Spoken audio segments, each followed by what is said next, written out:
Alors, dans cette vidéo, je vais vous donner 5 conseils pour que votre enfant écoute sans avoir à crier.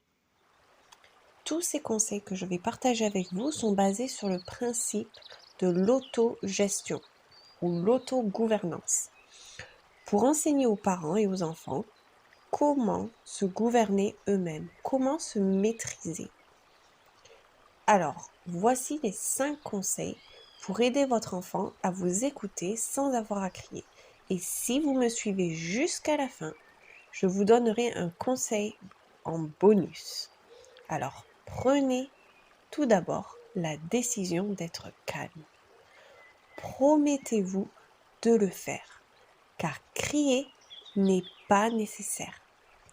Et ce n'est pas du tout efficace d'ailleurs, surtout sur le long terme.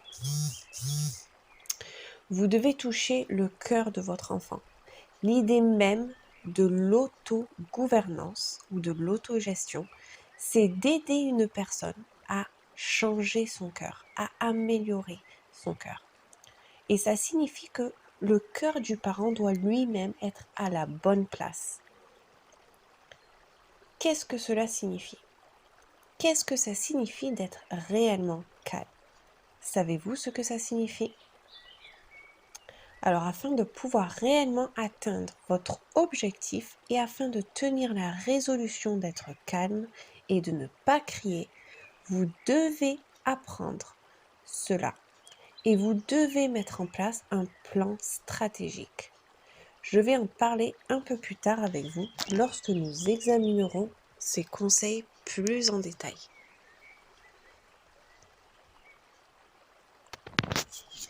Vous savez, parfois, dans la minute où on ne vous écoute pas, il est vraiment tentant d'être créatif et de se dire « Bon, je dois trouver un moyen de faire réagir mon enfant. » Et là, si vous essayez d'être créatif, vous risquez de franchir la ligne de la guerre des pouvoirs, ce qui est vraiment quelque chose que l'on veut éviter de faire.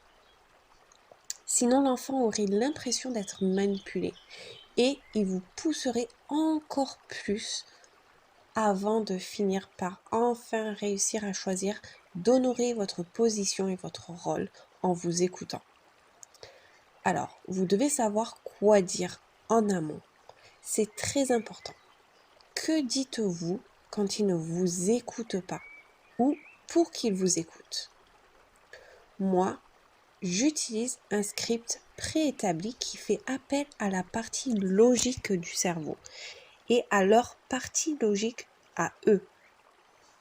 Parce que si je suis créative à ce moment-là et que j'essaie juste de penser à quelque chose pour choquer mon enfant afin qu'il m'écoute, ce que je vais faire à ce moment-là, c'est me laisser envahir par les émotions. Je vais faire appel à la partie du cerveau qui gère mes émotions et c'est pourquoi je vais me sentir manipulée. Donc, au lieu de ça, je reste logique et j'apprends à mes enfants à l'avance ce à quoi cela va ressembler pour eux. Dans mon script, j'utilise 7 étapes. Je décris ce qui se passe, ce qui doit se passer, pourquoi cela doit se passer et ensuite, nous nous entraînons à ce qu'ils doivent faire pour changer. Parce que souvent, quand les parents disent « Oh, ils ne m'écoutent pas mes enfants », c'est généralement parce que quelqu'un ne suit pas une des instructions ou n'accepte pas une correction ou un changement qu'il doit faire. Si votre enfant ne suit pas une instruction, alors mon prochain conseil devrait vous aider. Enseignez à votre enfant les règles de base. Il y a 4 règles de base qui répondent à presque tous les besoins de l'éducation ou de correction. En fait, ce sont des compétences d'adultes que chaque adulte devrait connaître. Mais malheureusement, elles se font rares dans la société d'aujourd'hui. Alors ces 4 règles de base sont suivre l'instruction, accepter les réponses négatives et la critique, accepter les conséquences, désapprouver de manière appropriée. Si une personne apprend à maîtriser ces 4 règles de base, cela réglera 99% de ses problèmes de comportement. La première règle, suivre les instructions. Cette règle comprend 5 étapes qui sont 1. Regarder la personne dans les yeux. 2. Garder une voix, un visage et des gestes calmes. 3. Dire OK ou demander à désapprouver de manière appropriée. 4. Faire la tâche immédiatement. Et 5. Vérifier derrière soi. Si l'une de ces étapes n'a pas été respectée, alors on estime que la règle numéro 1 n'a pas été respectée. Ce qui nous amène à la règle numéro 3 qui est accepter les conséquences. On reviendra sur ces règles qui sont vraiment des règles de base. Donc je vous prépare une autre vidéo avec plus en détail ces 4 règles de base. Alors pour que vos enfants puissent respecter ces règles, il faut leur apprendre à quoi ressemblent ces règles et à quoi cela ressemble de respecter ces règles.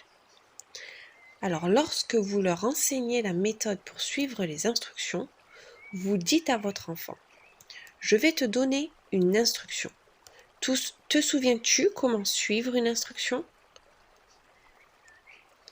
Et si vous leur avez enseigné comment suivre les instructions en amont, alors dans leur esprit, ils penseront immédiatement aux 5 étapes pour suivre une instruction, qui sont regarder la personne dans les yeux, garder une voix, un visage et des gestes calmes, dire OK ou demander à désapprouver de manière appropriée, faire la tâche immédiatement, puis vérifier derrière soi. Lorsque l'enfant a été préparé à l'avance, il sait quand c'est le moment d'écouter. Il sait quelles compétences il doit utiliser quand je communique avec lui.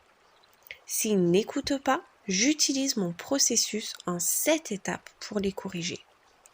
Vous pourrez en apprendre plus dans mes prochaines vidéos. Nous parlerons plus en détail des 5 compétences différentes dont les parents ont besoin pour corriger les problèmes et des 4 compétences dont les enfants ont besoin pour se maîtriser et apprendre l'autogestion pour maintenir ses rôles dans la famille afin qu'il y ait un bon fonctionnement dans la maison. Alors, mon conseil numéro 4. Ne laissez pas vos enfants dans le flou.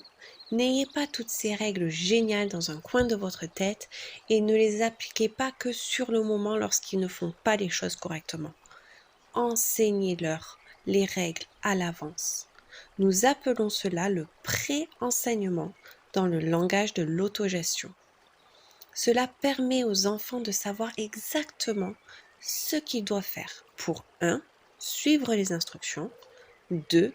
Accepter le non et la critique, 3.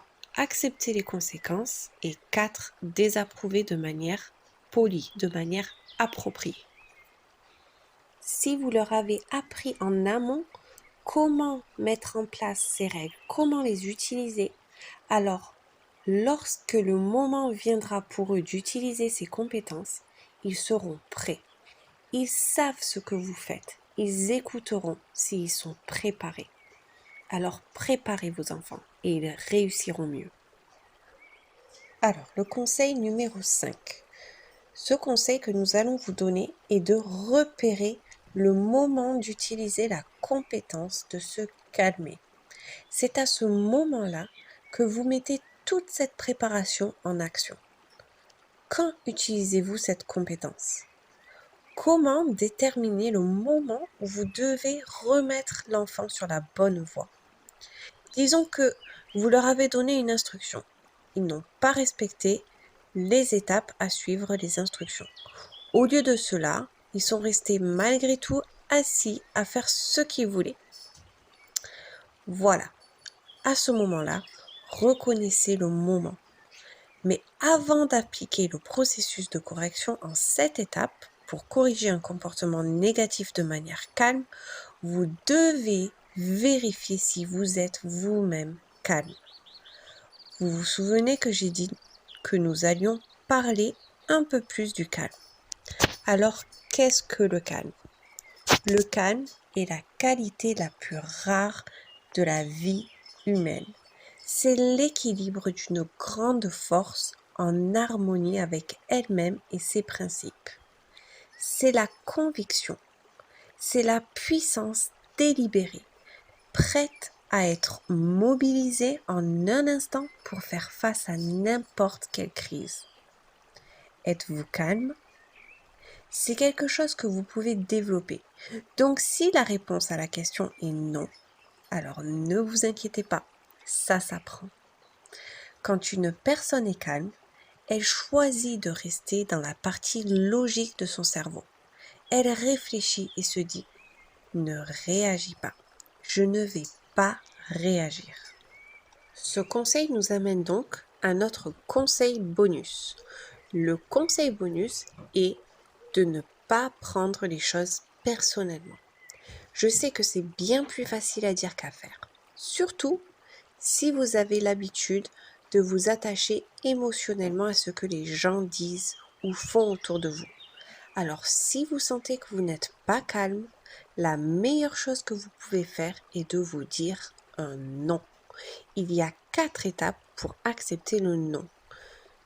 Je l'enseigne dans l'une de ces étapes, c'est de lâcher prise, ne pas revenir sur le sujet. Donc si ça vous arrive, vous vous dites non, je ne vais pas le prendre personnellement. Et en même temps, vous lâchez prise, vous laissez tomber le sujet. Vous ne revenez plus sur le sujet. Le vrai pouvoir de lâcher prise est de dire je ne vais plus laisser cette émotion me contrôler.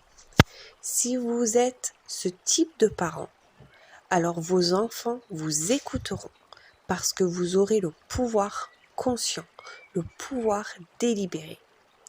Le calme est un pouvoir qui est la qualité la plus rare de la vie humaine. Alors trouvez ce calme pour vous-même et pour vos enfants. Si vous voulez en savoir plus sur l'art d'être un parent calme, alors n'oubliez pas qu'il y a une autre vidéo intitulée Les 4 règles de base pour éduquer vos enfants dans le calme. Je l'ai créée spécialement pour vous, alors cliquez sur cette vidéo et apprenez-en encore plus sur le calme et sur la façon dont vous pouvez le développer chez vous et vos enfants. Si vous venez de nous rejoindre, n'hésitez pas à nous laisser un petit commentaire en vous présentant si vous le souhaitez. Et surtout, n'oubliez pas de souscrire en cliquant sur le petit bouton s'abonner.